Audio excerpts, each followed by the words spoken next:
Welcome to The Case of the Surgeon's Hand, a Sherlock Holmes adventure from the series Sherlock Holmes, the Physician's Ledger, playing in the year 1893. Amongst the more sensational chronicles I have offered the public, there exists another, more private record. I speak of my physician's ledger, a casebook detailing those grim affairs where my medical knowledge was as vital as Holmes' logic. These are the tales from the dawn of forensic science, where the maladies of the body and mind were the very heart of the mystery. Let us begin, then, with an entry from that very ledger, a curious and troubling affair which I have long since titled The Case of the Surgeon's Hand. Chapter 1.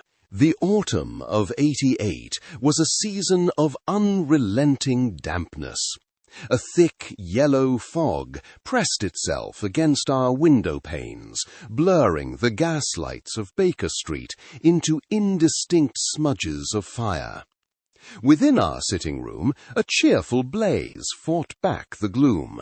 Its crackle and spit was the only sound to disturb my friend Sherlock Holmes, who was hunched over a retort, engaged in some malodorous chemical experiment.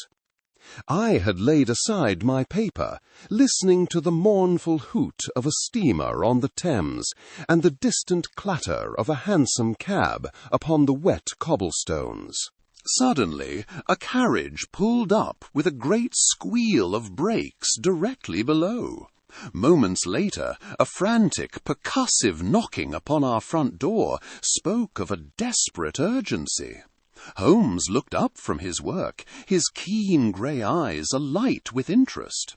"A client at this hour, Watson, and one in a considerable hurry. The game, as they say, is afoot," Sherlock Holmes said. We heard the murmur of Mrs. Hudson's voice, then a man's heavy, stumbling tread upon the 17 steps to our door. When it opened, our visitor stood framed in the doorway, a living contradiction.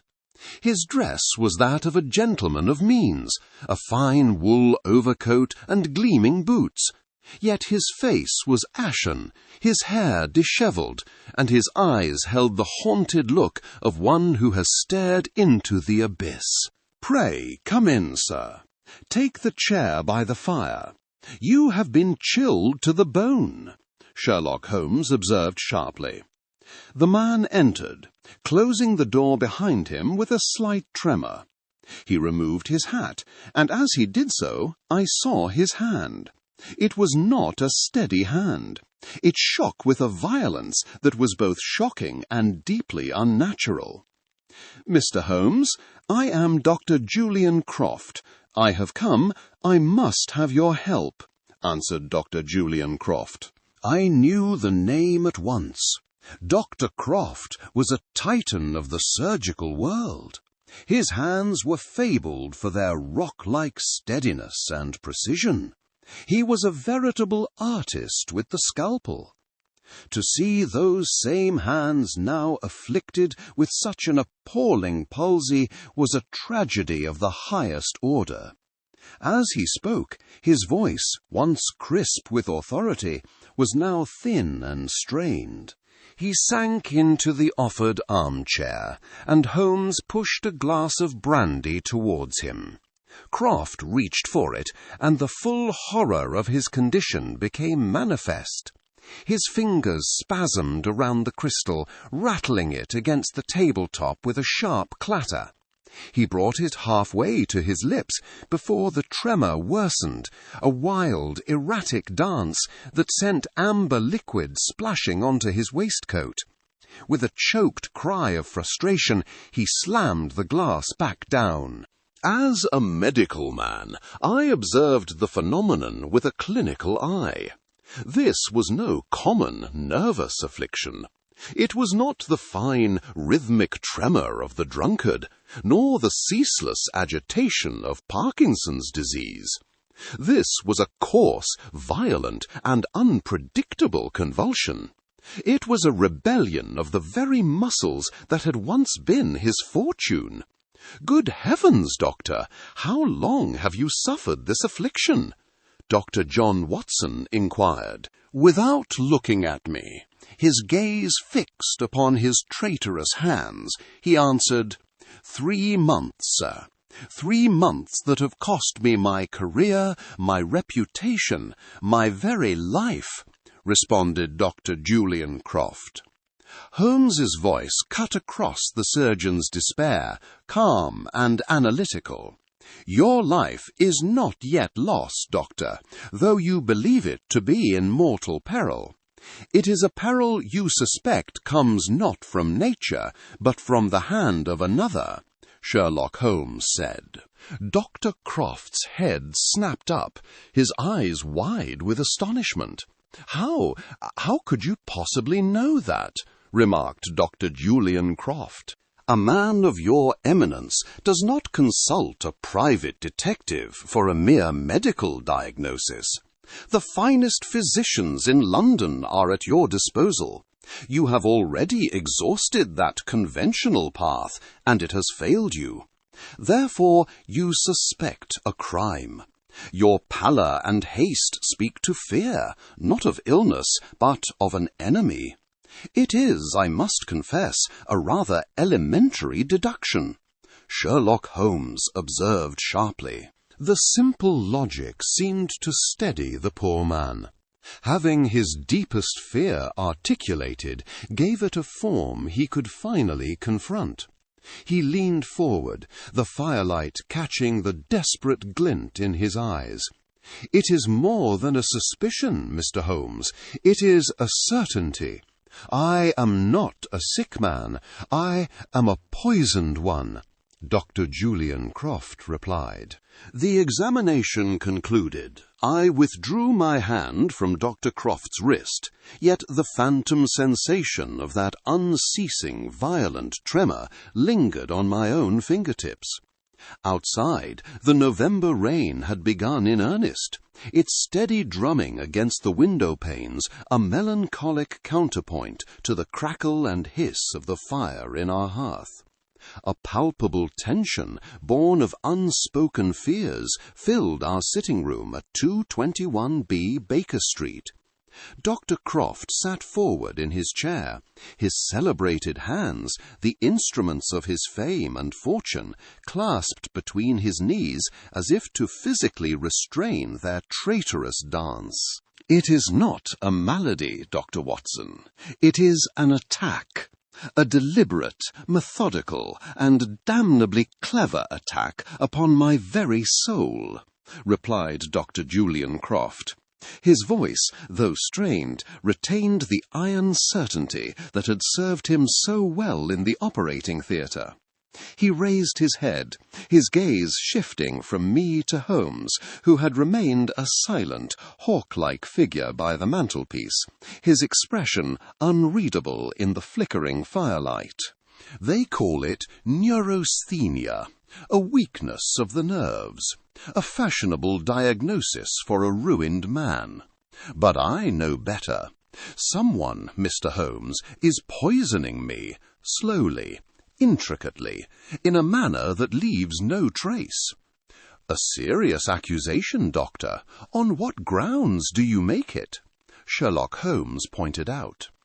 Holmes's voice was quiet, yet it cut through the room's heavy atmosphere with the precision of a scalpel. "On the grounds of impossibility. I consulted the finest toxicologist in London, Dr. Elias Anstruther. A brilliant man, if an arrogant one. He subjected me to every test known to his science.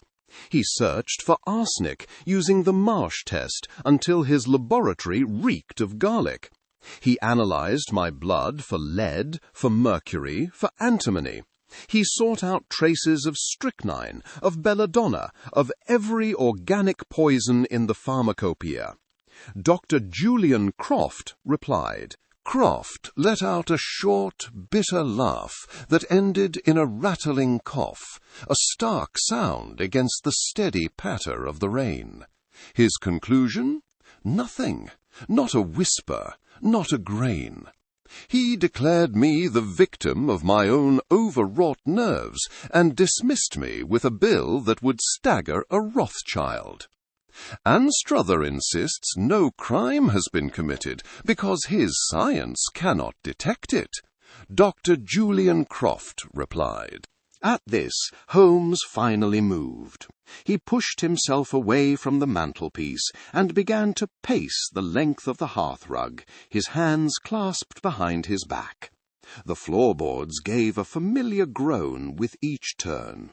For a long moment, the only sounds were his soft footfalls and the storm outside. And that, Doctor, is the single most fascinating feature of your case, replied Sherlock Holmes. Fascinating, Holmes? The man's life is in ruins, and Anstruther is the authority on these matters, wondered Dr. John Watson. Precisely, my dear Watson. Dr. Anstruther has tested for everything he knows. He has searched for every horse in the stable, and, finding none, has declared the stable to be empty. It has not occurred to him to consider that the creature he seeks might not be a horse at all, but a zebra. The very fact that a man of his caliber can find nothing is the most compelling evidence that something is there to be found. Sherlock Holmes noted. He stopped his pacing and fixed Dr. Croft with an intense, penetrating stare. A flicker of hope, the first I had seen, ignited in our client's desperate eyes. You present me not with a case of poisoning, but with a challenge to the limitations of contemporary science. It is an irresistible proposition. I will take your case, Dr. Croft. Our first port of call, I think, must be the laboratory of this definitive Dr. Anstruther. I am most anxious to learn what a man does not know, remarked Sherlock Holmes. Our hansom cab deposited us not in the fashionable climes of Harley Street, but before a grim, soot-stained edifice adjoining Guy's Hospital. The air itself seemed heavier here, freighted with the sharp, clean scent of carbolic acid, and a fainter, more metallic tang, a pervasive odour that spoke of dissection and chemical reaction. This was the domain of Dr. Elias Anstruther, a name that commanded respect in the courts and lecture halls as the foremost toxicologist in London. A porter led us through a stark corridor to the laboratory, a great high-ceilinged room that was a startling contrast to the gloom outside. It was a chamber of gleaming glass and polished brass. A low hiss emanated from a row of Bunsen burners, their blue flames dancing beneath bubbling retorts. The rhythmic clink of a glass stopper against a beaker was the only other sound to break the intense quiet. Dr. Anstruther himself was a man forged in the same mould as his laboratory, precise, hard-edged, and devoid of unnecessary ornament. He was thin and wiry, with a sharp, bird-like face, and eyes that seemed to dissect whatever they rested upon. He greeted us with a curt nod, his hands stained with what I took to be silver nitrate. "Mr. Holmes, I was told to expect you. I confess I do not see what a detective can add to a settled medical diagnosis," replied Dr. Elias Anstruther. "And yet, Doctor, you have not settled it. You have merely eliminated certain possibilities. A fine distinction, but a vital one," stated Sherlock Holmes. A flicker of irritation crossed Anstruther's features. He gestured impatiently towards a bench laden with intricate glassware. "Possibilities. My dear sir, I deal in certainties. Dr. Croft's samples were subjected to the most rigorous examination known to science. Here, the Reinsch test for antimony, mercury, bismuth. Negative. "And here," said Dr. Elias Anstruther. He pointed to a delicate apparatus of tubes and flasks, a testament to scientific ingenuity. The air around it carried the faint garlicky odour of arsine gas. "This is my Marsh apparatus. Its sensitivity is legendary. Had there been so much as a 10,000th of a grain of arsenic in Dr. Croft's system, it would have declared itself with a perfect metallic mirror upon this glass," remarked Dr. Elias Anstruther. He tapped a clean glass tube for emphasis, his voice ringing with absolute certainty. "The results were unequivocally negative. I have tested for every metallic poison and the common alkaloids besides. The man is not poisoned. He is suffering from a degenerative disorder of the nerves. A tragedy, yes, but a natural one," replied Dr. Elias Anstruther. His tone was final, the pronouncement of a judge from the bench. He spoke with the unshakable confidence of a man who trusts his gleaming, modern instruments above all else. And yet I noticed that Holmes paid no heed to the celebrated Marsh apparatus. His gaze, sharp and discerning, had settled instead upon a high, dusty shelf. There a row of reagent bottles sat in neglect, coated in a fine layer of grey London grime, seemingly untouched for a considerable time. "Your methods are, without question, the pinnacle of modern science, Doctor. You have proven beyond all doubt that Dr. Croft has not been subjected to any poison known to your laboratory," observed Sherlock Holmes. Anstruther's thin lips tightened. He clearly perceived the subtle but profound qualification in my friend's words. "There is no poison unknown to my laboratory that could produce such specific symptoms. You are straying into the realm of fantasy, Mr. Holmes. I must insist you not waste any more of my valuable time," remarked Dr. Elias Anstruther. He turned his back on us then, a clear dismissal, and began adjusting the flame beneath a simmering beaker. The interview was over. As we walked back out into the grey London afternoon, the chemical scent clinging to our coats, I felt a sense of profound disappointment. "Well, Holmes, that seems to be a definitive dead end. The man is an expert, and he is adamant," Dr. John Watson added. "On the contrary, Watson, it was an exceptionally fruitful visit. Dr. Anstruther has, in his arrogance, given us our most important clue," stated Sherlock Holmes. "A clue?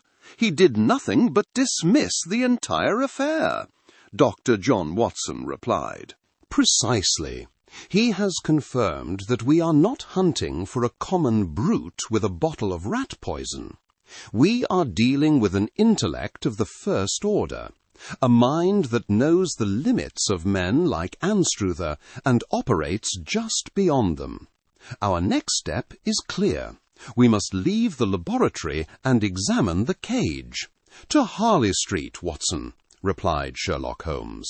The sterile certainty of Dr. Anstruther's laboratory left a chill that had little to do with the autumn fog. As our hansom rattled to a halt on Harley Street, the horse's hoofs on the immaculate cobblestones seemed unnaturally loud in the cathedral-like quiet. We had left the world of precise science for the realm of human suffering, a territory where my friend Sherlock Holmes was infinitely more at home.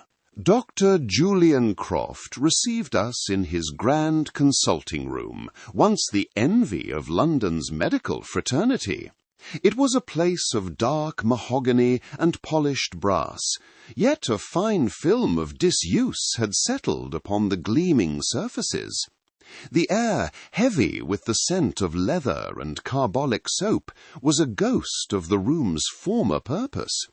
Croft himself was a shadow, his frame lost in a velvet smoking jacket, his famous hands twitching uncontrollably on his lap. He gestured vaguely around the room, his voice a dry rasp. "Look at it, gentlemen, my gilded cage. Once I held life and death in my hands within these walls. Now I cannot hold a teacup steady," said Dr. Julian Croft. Holmes, ever practical, allowed the man his moment of despair, his sharp eyes already sweeping the room, cataloguing every detail. He paced the perimeter, his footsteps soft on the thick Persian rug, pausing by a glass cabinet of gleaming surgical instruments, then by the desk, his long fingers tracing the edge of a silver letter-opener. His voice was gentle, yet held an unmistakable edge of command. "You suspect a rival, Dr. Anstruther's tests may find no known poison, but human jealousy is a toxin for which there is no chemical reagent. Who wished you ill?" remarked Sherlock Holmes. A bitter, brittle laugh escaped Croft's lips. He leaned forward, his tremor worsening with his agitation. Who did not? But one man above all, Thaddeus Blackwood. A brilliant man, I grant you, but one whose ambition is a ravenous wolf. He has made his name studying nerve disorders, the very field of my affliction. He watches my fall from the steps of St. Bartholomew's and smiles. He would see me ruined to advance his own position by a single rung. As Croft spoke, his hand rose to his throat in a gesture of agitation, and my eyes, following the movement, were drawn to the object that hung there. A locket, large and ornate, fashioned from a dull, heavy-looking metal that was not quite silver, and suspended from a thick, sturdy chain. It seemed a strangely sentimental piece for such a man. Holmes had noticed it too. His survey of the room ceased, his focus narrowing entirely upon the ornament. "An interesting piece of jewellery, Doctor. May I ask its origin?" replied Sherlock Holmes. Croft touched it absently, a flicker of warmth crossing his haunted features. "This, a trifle, a gift from a grateful patient years ago, a poor woman whose son I saved. She insisted I wear it for luck. Much good it has done me," he finished, his turning sour once more. Dr. Julian Croft answered. Holmes did not press the matter, but I saw the thoughtful, almost predatory gleam in his eyes, a clear sign that the information had been filed away. The locket, dismissed by its owner as a trifle, had, I knew, registered in my friend's extraordinary mind as something far more significant. We took our leave shortly thereafter, the heavy front door closing behind us with a soft, final thud. Blackwood, then. It seems the most obvious path, Holmes. Professional jealousy is a powerful motive, Dr. John Watson added.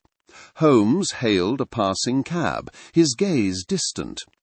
"It is an obvious path, Watson, and therefore one we must tread with caution. But yes, our next call shall be upon this ambitious Dr. Blackwood. I am most curious to hear his theories on nerve disorders, and on the judgment that befalls surgeons who play God," remarked Sherlock Holmes. The handsome cab drew up before the imposing stone edifice of St. Bartholomew's Hospital.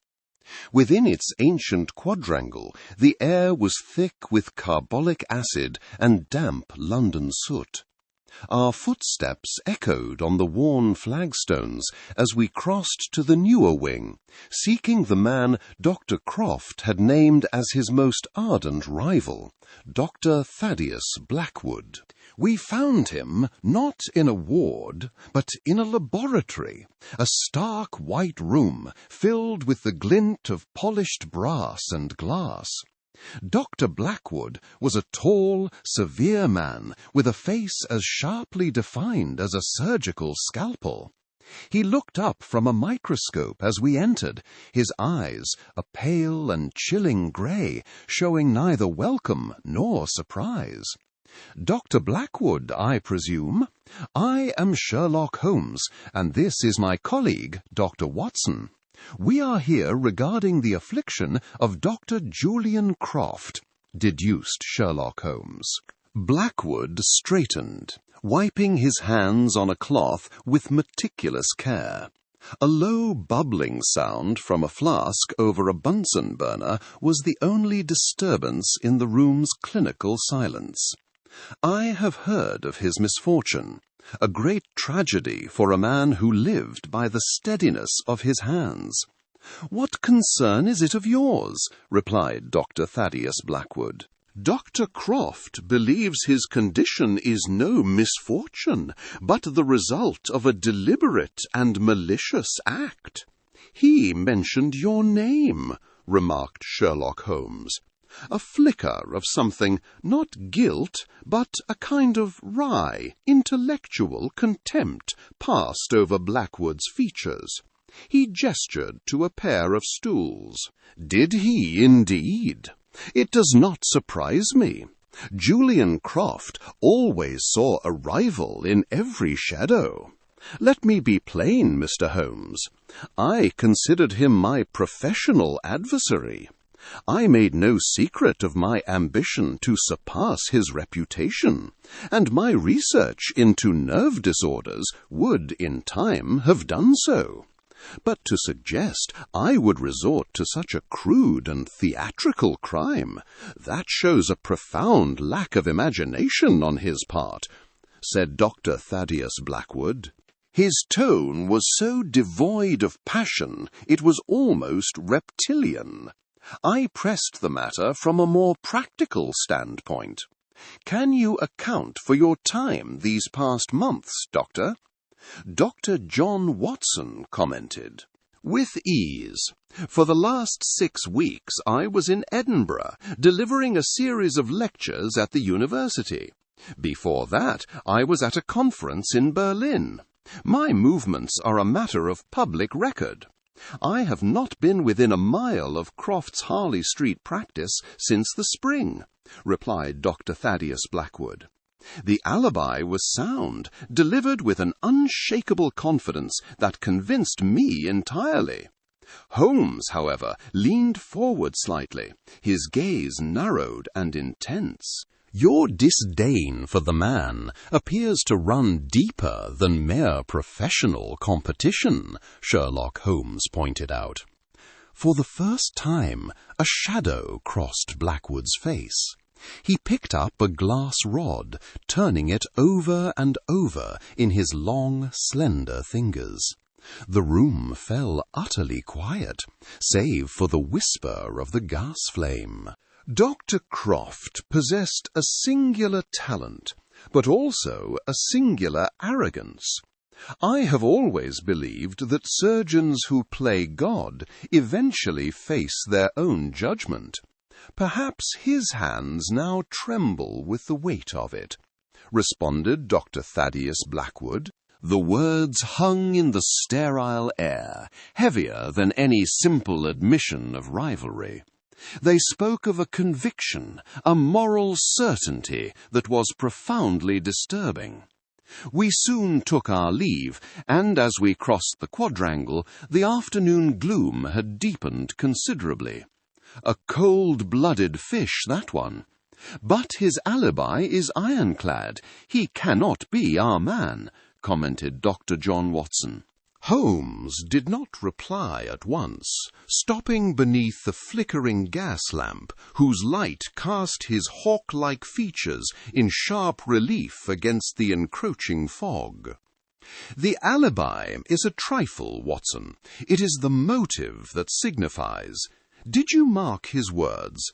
Not that he wished Croft ill, but that Croft was facing a judgment. This is not the language of a rival eager to ascend. It is the language of a moral arbiter, a man who believes a sentence is being carried out," replied Sherlock Holmes. "A sentence for what?" wondered Dr. John Watson. "Precisely. That is the question we must now answer. Ambition does not pass such judgments. Only a profound personal grievance does. To understand a judgment, one must first understand the crime.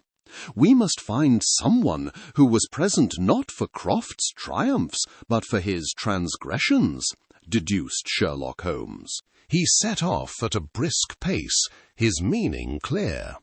Our investigation would now turn from the celebrated rivals of Harley Street towards those who had stood silently at Dr. Croft's side, watching his hands when the world was not. Dr. Blackwood's venomous parting shot regarding a surgeon's judgment had clearly taken root in my friend's mind. The following afternoon, rather than a dusty archive or a chemical laboratory, found us in a quiet tea-room off the Strand, its windows streaked with a persistent November drizzle. The air within was warm and close, thick with the scent of damp wool and strong brewed tea, and punctuated by the gentle clinking of porcelain and the hushed murmur of conversation from other tables. "Why here, Holmes? And why a nurse? Surely another of Croft's medical colleagues would be better placed to comment on his rivalries," remarked Dr. John Watson. Holmes stirred his tea, the silver spoon moving in a slow, hypnotic circle. A distant carriage rattled over the wet cobblestones outside, its sound muffled by the thick glass. "Because, my dear Watson, a surgeon's colleagues see his triumphs and hear his boasts. An operating theatre nurse, however, sees everything else. She is the silent witness to his temper, his fatigue, and, most importantly, his mistakes. We seek a witness not to Croft's skill, but to his fallibility," declared Sherlock Holmes. As he spoke, a woman approached our table.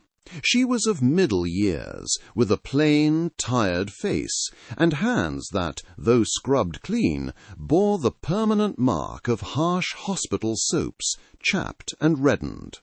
This was Nurse Ellen Vance. She sat with a hesitant air, her gaze darting about the room as if she feared being seen. "Mr. Holmes, I received your note. I do not see what help I can be. I was merely one of many who worked with Dr. Croft," replied Nurse Ellen Vance. Her voice was low and steady, yet I caught a faint, nervous quaver beneath its professional calm.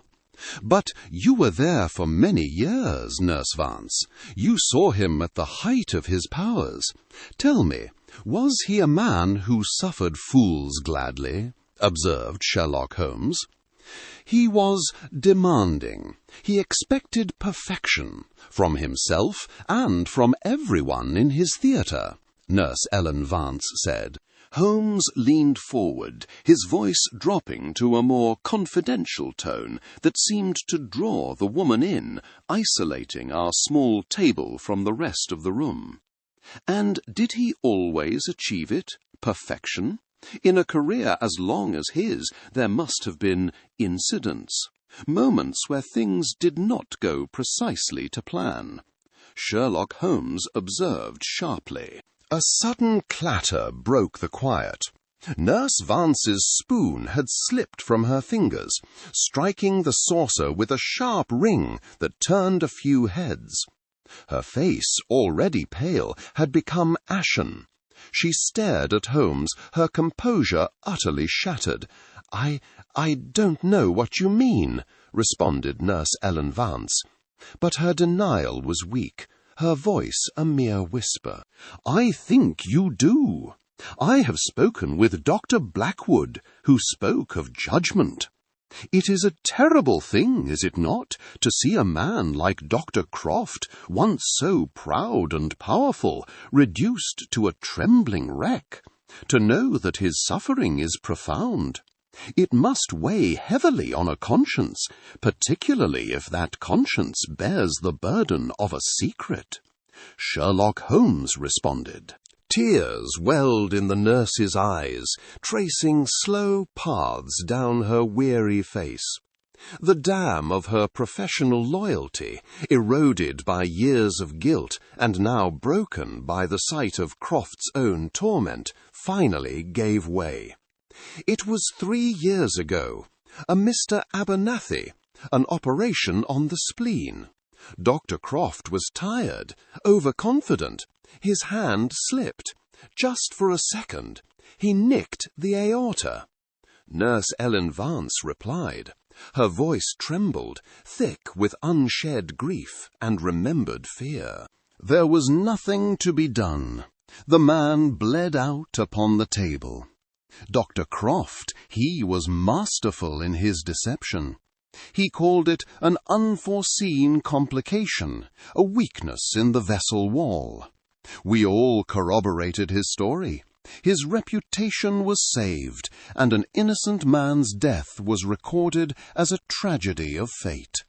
Seeing him now, his own hands betraying him, it feels like the very judgment you speak of. She covered her face with her hands, her shoulders shaking with silent sobs. Holmes remained quiet for a long moment, allowing the confession to settle in the air between us. When we finally took our leave and stepped back into the grey, misty street, Holmes's expression was grimly satisfied.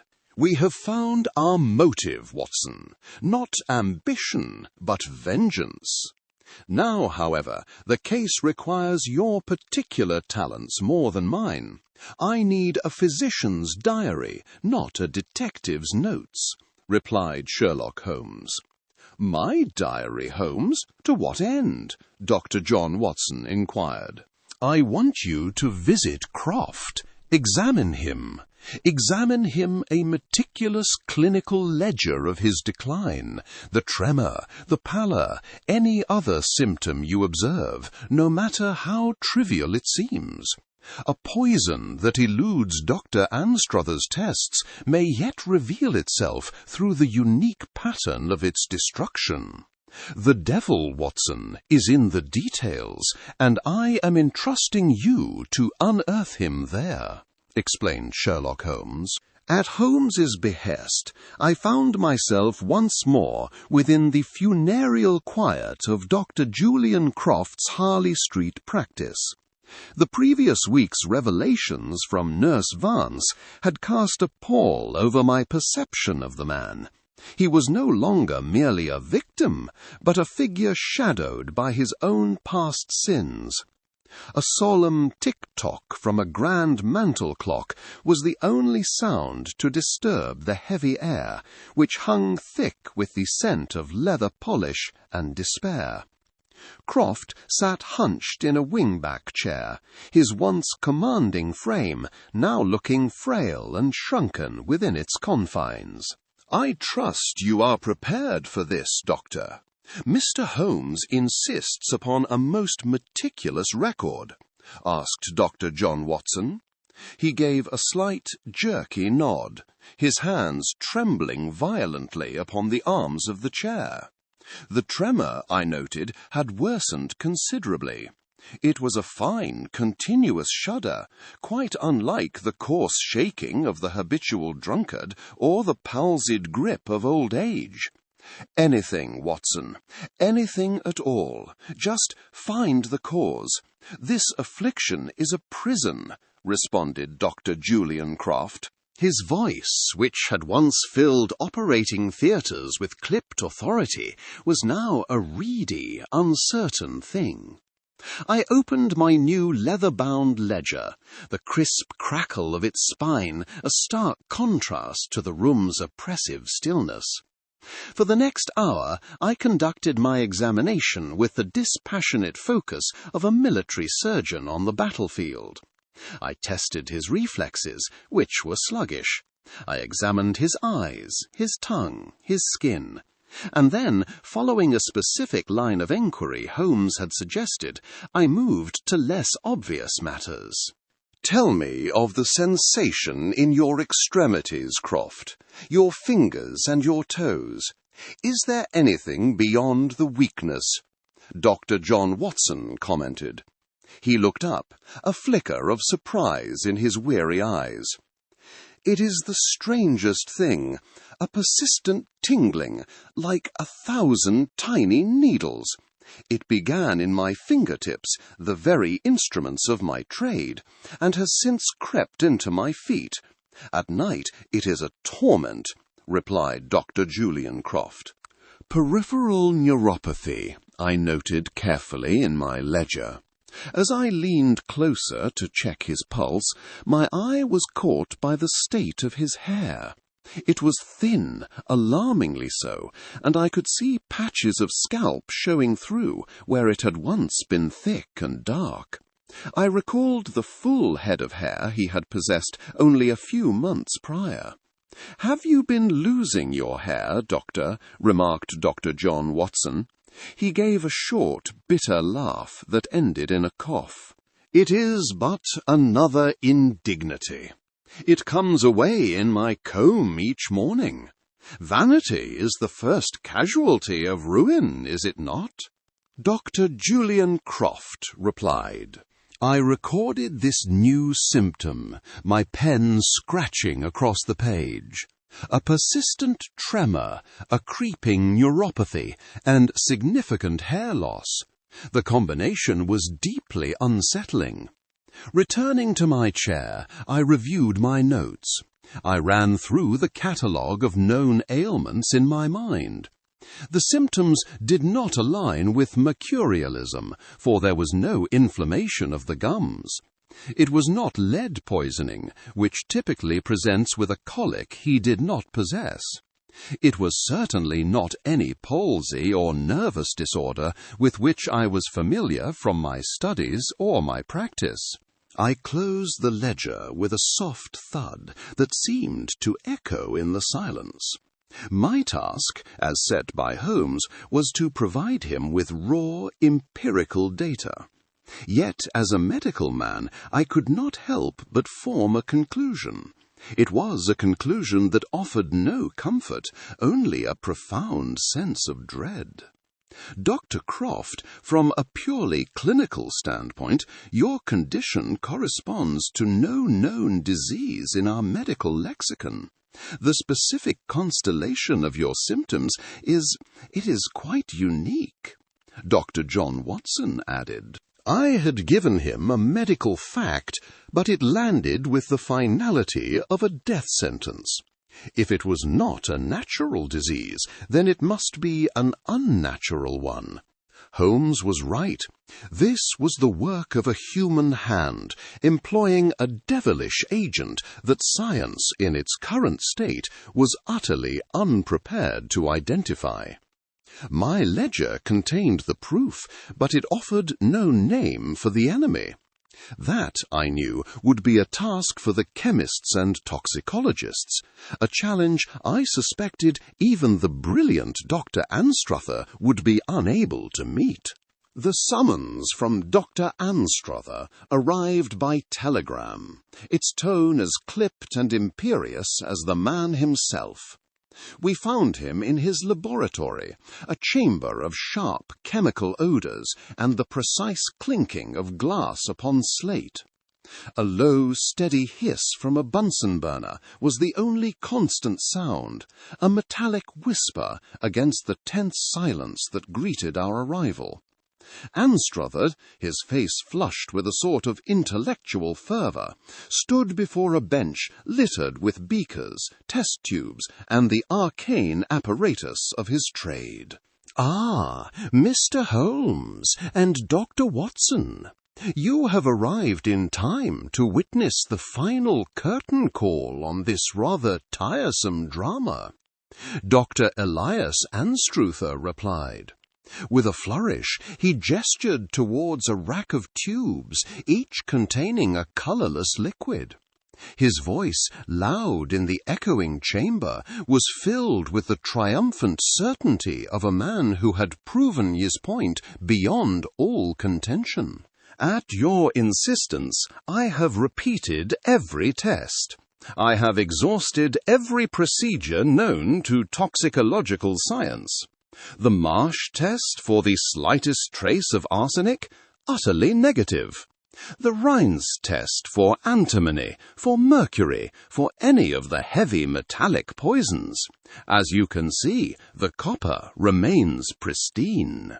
He tapped a gleaming strip of metal in one of the beakers with a glass rod, producing a sharp, clear ring.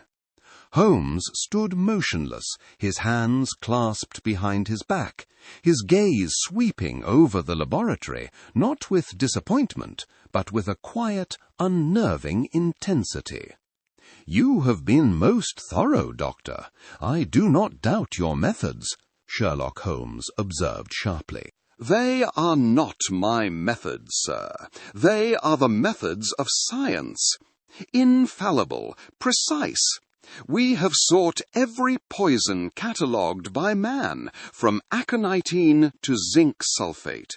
There is nothing, I repeat, for the sake of absolute clarity. Dr. Croft has not been poisoned," answered Dr. Elias Anstruther. Anstruther's declaration hung in the air, heavy with the scent of acid and the weight of his finality. He clearly expected an admission of defeat, a concession from my friend. Holmes, however, merely tilted his head.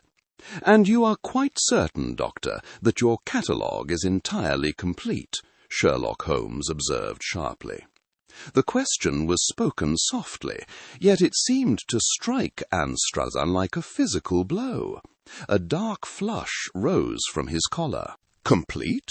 My dear Mr. Holmes, it is the bedrock of modern forensic chemistry. To suggest an agent exists that can elude this entire battery of analysis is to indulge in pure fantasy. It is to speak of ghosts and phantoms. There is no such poison, because it cannot exist without leaving a chemical trace that we can identify," Dr. Elias Anstruther said. He turned away, beginning to clear his instruments with sharp, angry movements that sent glass clattering against glass. "The case is scientifically closed. Dr. Croft's condition, however tragic, is a matter for neurologists, not detectives. His is a malady of the nerves, not the work of some phantom assassin.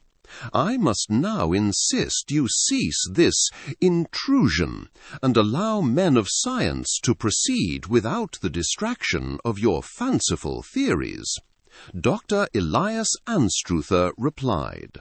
Without another word, Holmes turned on his heel and walked towards the door. I followed, casting a final glance at the proud, unyielding figure of the pathologist.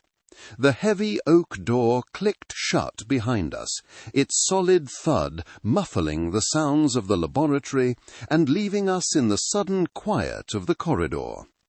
As we descended the stone steps into the damp London air, Holmes remained profoundly silent, his brow furrowed, not in defeat, but in the deepest concentration I had ever witnessed. The days following our interview with Dr. Anstruther were heavy with a silence that felt more profound than mere quiet. The great pathologist had, in the eyes of the scientific world, slammed the door upon our inquiry. From our window, the ceaseless clatter of hansom cabs on Baker Street seemed a mocking rhythm, a world moving on while we were stalled in defeat. I found myself staring into the hearth, where the coals glowed and shifted with a soft hiss, my thoughts as grey as the London soot upon the sill. Holmes, however, showed no sign of despondency. He had been ensconced in his armchair for the better part of 2 days, a whirlwind of papers and monographs surrounding him like the ramparts of a fortress. My own clinical notes on Dr. Croft's affliction lay open upon his lap.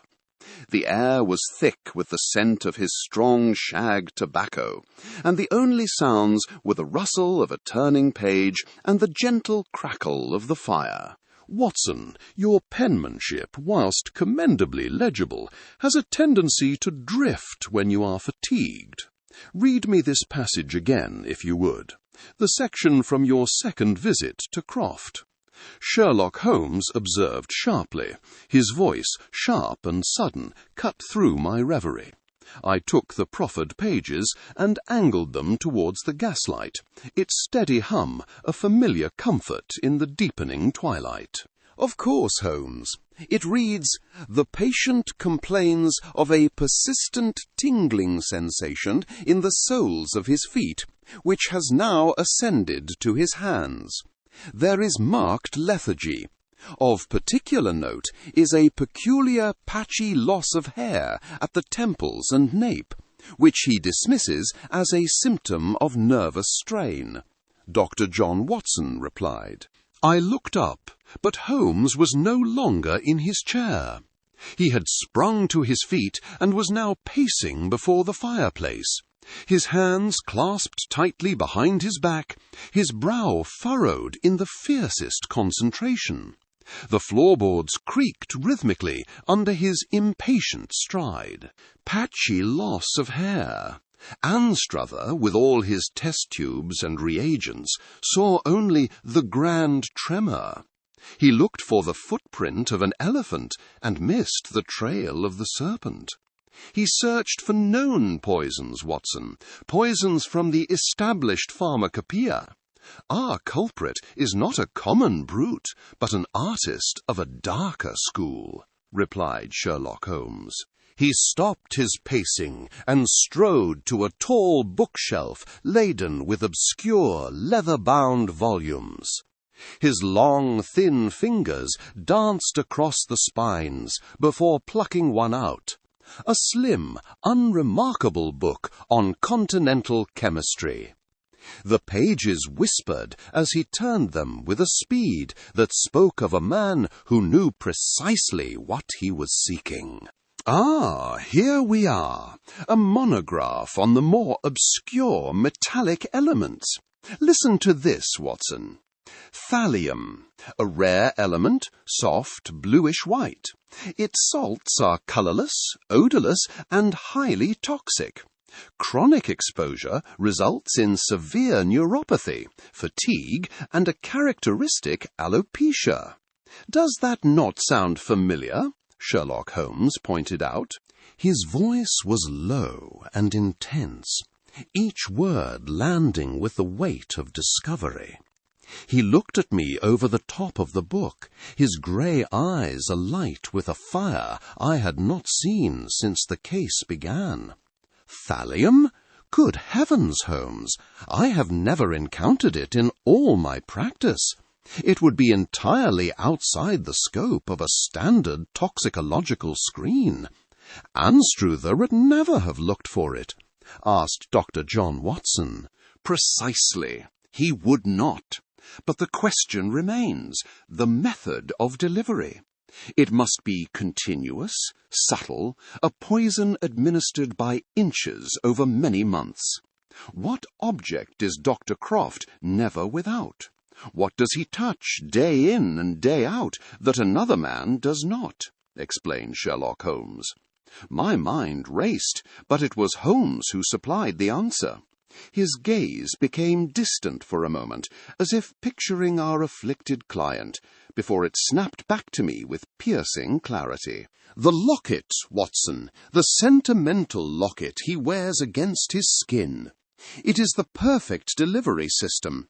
Imagine, it is not solid gold, but a clever vessel lined with a compound of thallium salt.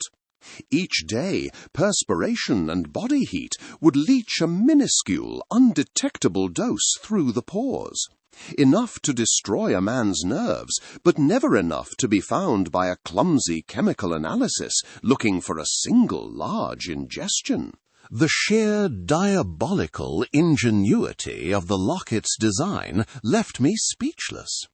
It was a theory so fantastic and yet so perfectly complete that it had to be the truth. Anstruther sought a poison in the body. I shall find it on the body. We have our theory, Watson, and it is a sound one. Now all that remains is to acquire the proof," Sherlock Holmes pointed out. He closed the monograph with a decisive snap that echoed in the quiet room. A new energy had taken hold of him, the languor of the past few days banished entirely. He began to dress for the outdoors, his movements swift and purposeful. "What is our next step, Holmes? We cannot simply demand the locket from him," Dr. John Watson commented. "No, we cannot. We must be more subtle. A visit to our good doctor is in order, under the guise of simple concern. And you, my dear fellow, will be instrumental. A steady hand may be required, though not, I assure you, for surgery." Sherlock Holmes responded. The air of Harley Street seemed heavy with professional gravity, its quietude broken only by the clatter of our hansom's hooves on the damp paving stones. Beside me, Holmes was a study in controlled energy, his hawk-like features set in a mask of placid contemplation, concealing a mind working at a furious pace. He had outlined his audacious plan on our journey from Baker Street, a stratagem of such calculated theatricality that I confess I doubted its success. "Remember, Watson, we are here merely to offer a final word of professional sympathy. Our interest in the case is, for all appearances, at an end. We must be the very soul of discretion." "It seems a cruel deception, Holmes," I murmured. Wondered Dr. John Watson. "Deception is a surgeon's tool, is it not? A necessary evil to excise a greater one. We are merely lancing a boil." His tone was sharp, devoid of sentiment, stated Sherlock Holmes. We were shown into Dr. Croft's consulting room, a chamber that spoke of former glories. Polished mahogany and leather-bound books, silent testaments to a brilliant career, now bore a fine layer of dust upon their surfaces. A fire sputtered weakly in the grate, doing little to dispel the chill. Dr. Croft himself rose unsteadily to greet us. He was much diminished since our last meeting. His face was drawn, his eyes haunted, and the tremor in his right hand made the teacup beside him vibrate with a faint, incessant rattle. His voice, once so commanding in the operating theatre, was now a fragile rasp. "Holmes? Watson, it is good of you to call again, though I fear there is little more to be said," said Dr. Julian Croft. "On the contrary, Doctor," Holmes replied soothingly, "we came simply to inquire after your well-being. The mind, as much as the body, requires solace." His gaze drifted, as if by chance, to the silver locket against the surgeon's waistcoat. A piece of remarkable workmanship, if I may say so, deduced Sherlock Holmes. A flicker of the old pride returned to Croft's eyes. He fumbled with the chain, his trembling fingers making the simple task a Herculean effort, until he finally unclasped it and held it out. A gift from a grateful patient. It is my most treasured possession, replied Dr. Julian Croft. Holmes reached for it with an appreciative air, and then it happened. As he stepped forward, his foot seemed to catch upon the leg of a small occasional table. He stumbled with a convincing cry of surprise, lurching against Croft. The locket flew from his grasp, striking the marble hearth with a sharp, sickening clatter that echoed in the quiet room. "Good heavens, Doctor! 1,000 apologies! How utterly clumsy of me!" declared Sherlock Holmes. He retrieved the object at once, his face a perfect picture of mortification. He examined it under the gaslight, his brow furrowed with concern. Croft seemed more shaken by the sudden commotion than by the fate of his possession. "The clasp, it is bent entirely out of shape. It will not fasten. I am beyond words, Doctor. I cannot express my regret," stated Sherlock Holmes. Croft waved a dismissive, quivering hand. "It is nothing, Holmes. An accident. It can be mended," said Dr. Julian Croft. "But it must be mended by a master," Holmes insisted, his voice ringing with forceful sincerity. "I know a man in Clerkenwell, a true artist with precious metals. I cannot rest until I have rectified my OA fishness. You must permit me to take it and see to the repair myself. I will return it to you perfect in every detail by the end of the week. It is a matter of honour," declared Sherlock Holmes. Croft, exhausted by the encounter and overwhelmed by Holmes's forceful sincerity, could only nod in weary agreement. Holmes carefully wrapped the locket in his handkerchief and placed it within his breast pocket. After a few more minutes of polite conversation, we took our leave, descending the stone steps back into the London gloom. "You have it, then," I said, my breath misting in the cold air, responded Dr. John Watson. Holmes did not reply at once. He hailed a passing cab, and only once we were inside and the door had clicked shut did he turn to me. He produced the locket, its silver surface gleaming dully in the flickering gaslight of the carriage. His voice was low and intense, all trace of the apologetic visitor gone. "Now, Watson, our destination is not a jeweller. We go to Dr. Anstruther's laboratory. It is time for science to confront a spectre," replied Sherlock Holmes. The hour was late when our hansom clattered to a halt before the imposing stone facade of the medical college. A cold mist crept from the river, muffling the sounds of the city and lending an ethereal quality to the gaslights. Holmes paid the cabman, and the hansom retreated with a rumble of wheels on the slick cobbles, leaving us in an unnatural quiet. The sharp rap of Holmes's cane on the heavy oak door echoed, the sound seeming to hang in the damp air of the deserted street. A porter admitted us to a hall, the air thick with the scent of carbolic and old paper. Our footsteps echoed down a long corridor until we reached Dr. Anstruther's laboratory. There, hunched over a microscope, the intense cone of light from a gas-powered lamp illuminating his severe features, was the man himself.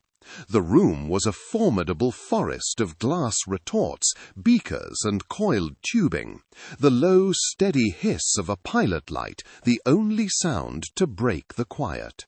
"Mr. Holmes, this is an unorthodox hour for a social call. I trust you have a matter of some urgency," Dr. Elias Anstruther replied. Anstruther's voice was as sharp and sterile as the instruments arrayed on his benches. He did not rise, but merely swivelled on his stool, his eyes betraying a weary impatience.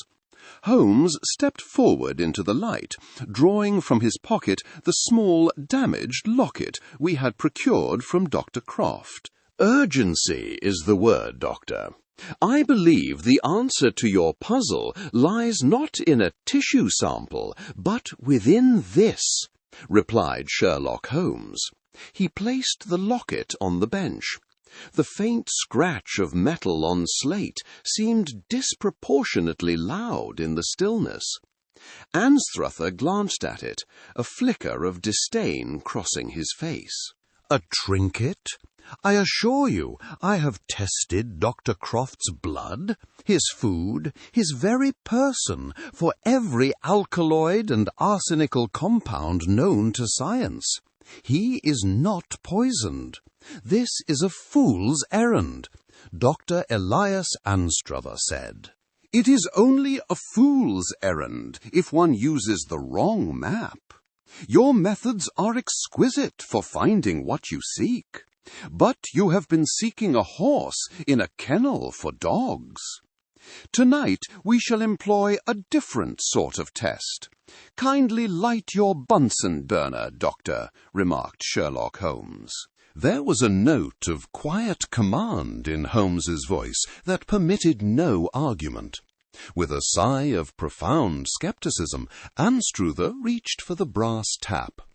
A soft pop was followed by the low roar of the burner, its blue flame dancing in the gloom. At Holmes's direction, he positioned a simple glass prism on a stand, the faint scrape of its metal base on the stone bench the only other sound. "Excellent. Now, a clean platinum wire, if you please." Holmes took the wire and, using the fine point of a penknife, scraped a minuscule quantity of a greyish residue from the inside rim of the locket's casing where the metal had been bent. He carefully affixed the almost invisible powder to the tip of the wire. "Every element, Doctor, when subjected to sufficient heat, emits a light unique to its nature. A signature, one might say. The prism will allow us to read it. Observe," observed Sherlock Holmes. He moved with a steady hand, introducing the tip of the wire into the hottest part of the flame. For a moment there was only the burner's steady roar. Then the flame erupted, not merely changing colour, but undergoing a violent transformation. A blinding, spectral green of an intensity I had never before witnessed. It was the ghastly, inorganic colour of decay and poison, painting our faces in its lurid light. As I looked through the prism, that brilliant glare resolved into a single, sharp, emerald line. Anstruther gasped, stumbling back a step. The arrogant certainty was gone, replaced by pure scientific shock.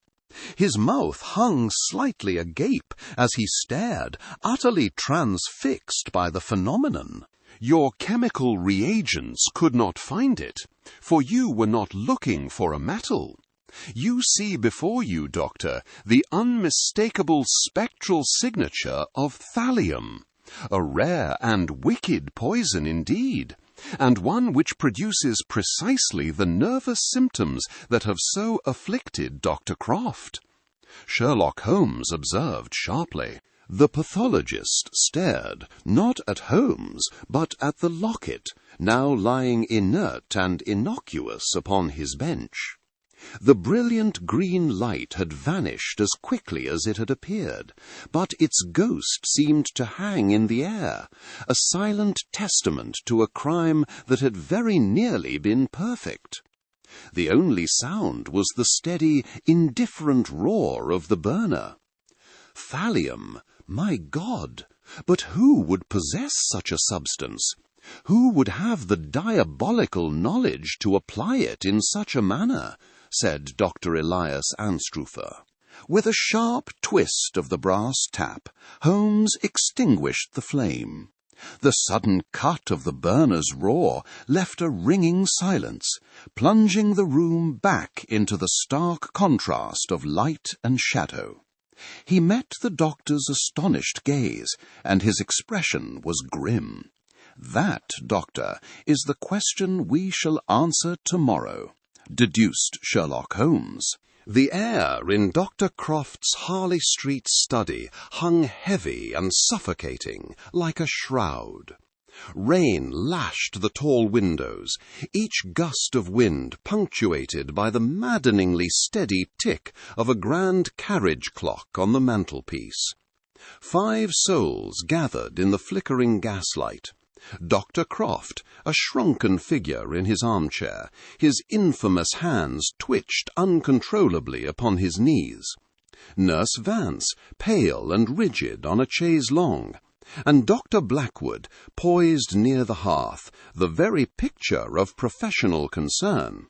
And then there was Holmes, his tall, spare frame commanding the room, his eyes alight with a fire that promised an imminent and terrible storm. "I have brought you all here because this affair, which began with a tremor, must end with a confession. The poison, as we now know, was thallium. The method of its delivery was a locket.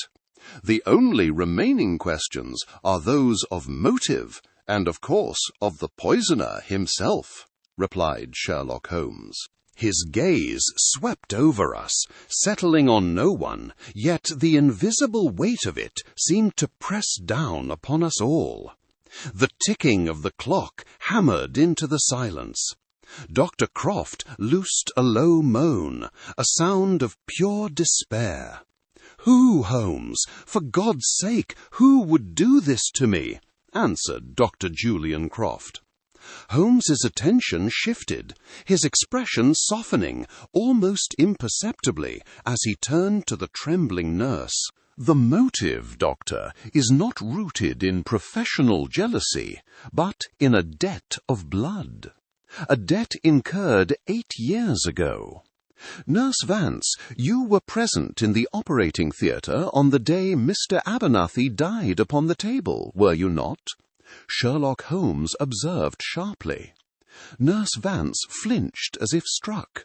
Her hands twisted the fabric of her dress, and when she spoke, her voice was a mere whisper, trembling and thin. "I was. Everyone said it was an unfortunate complication, but I saw. The doctor's hand, it slipped. It was just for a moment, but it was enough. He severed the artery." Nurse Ellen Vance replied. A choked gasp tore from Dr. Croft. The confession, dragged into the light after so many years, shattered what little remained of his composure. It was then that Holmes pivoted, his movement as swift and sudden as a striking cobra, to face the composed figure by the fire. A most convenient slip of the hand, a fact that was concealed from the man's only son, who was told his father's condition was hopeless from the start. A young medical student who, upon his father's death, changed his name and dedicated his life to a singular, monstrous purpose. "Is that not so, Dr. Blackwood?" Sherlock Holmes observed sharply. For a moment, Blackwood's mask of civility remained intact. He opened his mouth to offer a protest, but something in Holmes's unblinking stare dismantled him. The muscles in his jaw clenched. The congenial warmth vanished from his eyes, replaced by an astonishingly cold and tranquil hatred. The transformation was the most chilling thing I have ever witnessed. "My father's name was Abernathy, and you are quite correct," responded Dr. Thaddeus Blackwood. "He did not raise his voice.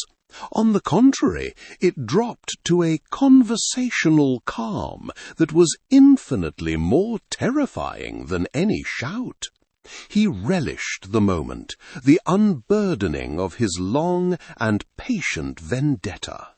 I have spent years perfecting my craft, studying the very nerve agents you dismissed, Dr. Croft. Years of watching you basking in the glow of a reputation you did not deserve. A reputation built upon the grave of my father. I could have killed you, but that would have been a mercy. No, I wanted a more poetic justice, responded Dr. Thaddeus Blackwood.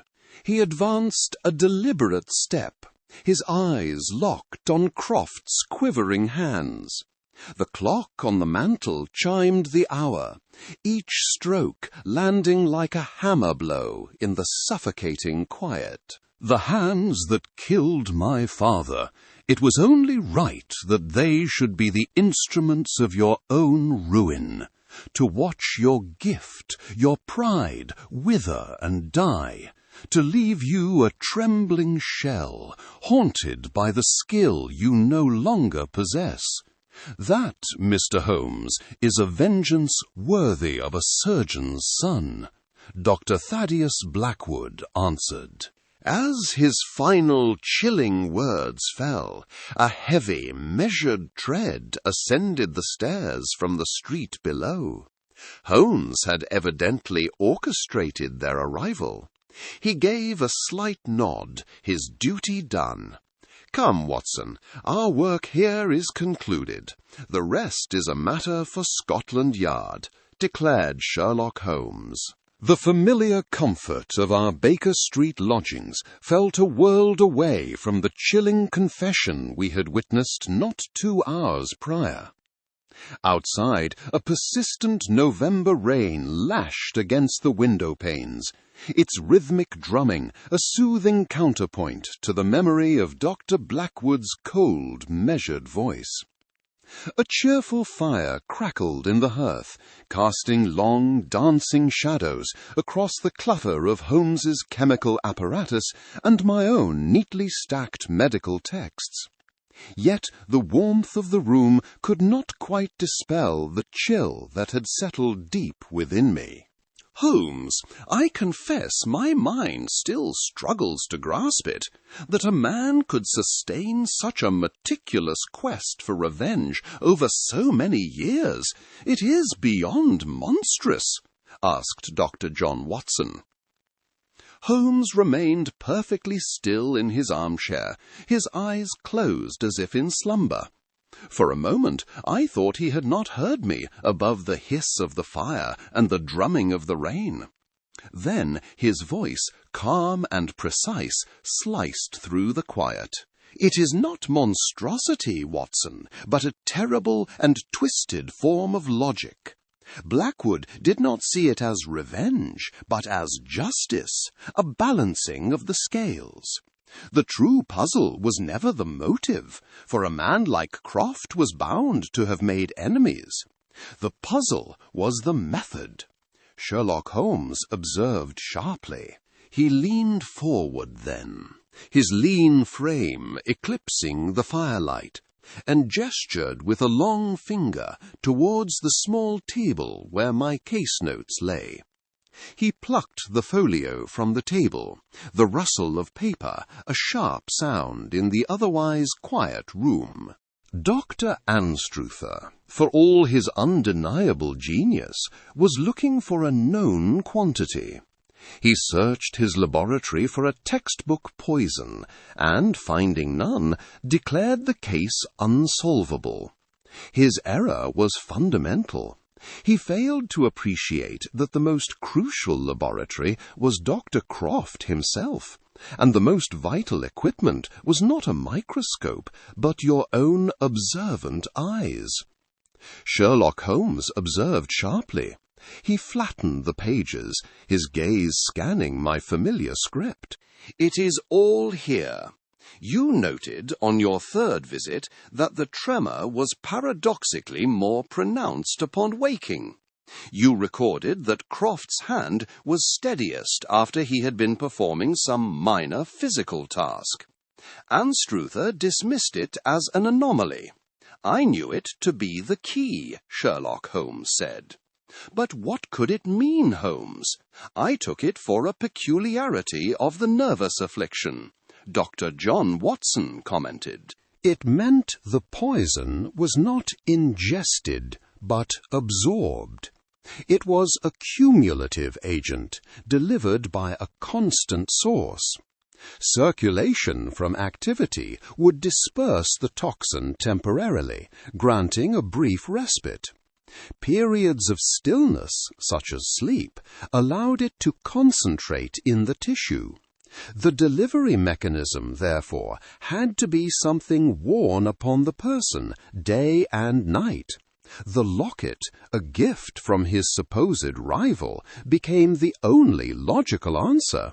A rival who, conveniently, was the foremost expert in esoteric nerve compounds, replied Sherlock Holmes. The elegant simplicity of the scheme struck me with the force of a physical blow. Every fact snapped perfectly into place. In the hearth, a log shifted and collapsed, sending a brief shower of embers up the chimney with a soft sigh. "And now Scotland Yard will see to the rest," commented Dr. John Watson. Holmes offered a slight, almost imperceptible shrug, his gaze fixed upon the writhing flames, as if reading some final, unspoken truth within them. The law will have its say, of course, yet one must reflect upon the nature of the act. Blackwood used his brilliant mind not for a simple murder, but to dismantle a man's soul, to strip from Croft the very thing that defined him. It was a terrible, poetic, and meticulously crafted piece of work. A chilling reminder, Watson, that the most potent poisons are not distilled in a laboratory, but in the crucible of a grieving heart, replied Sherlock Holmes. He said no more, but reached for the violin that rested against his chair. As the first mournful, searching notes rose to fill the firelit gloom of our lodgings, the case of the surgeon's hand felt truly at an end.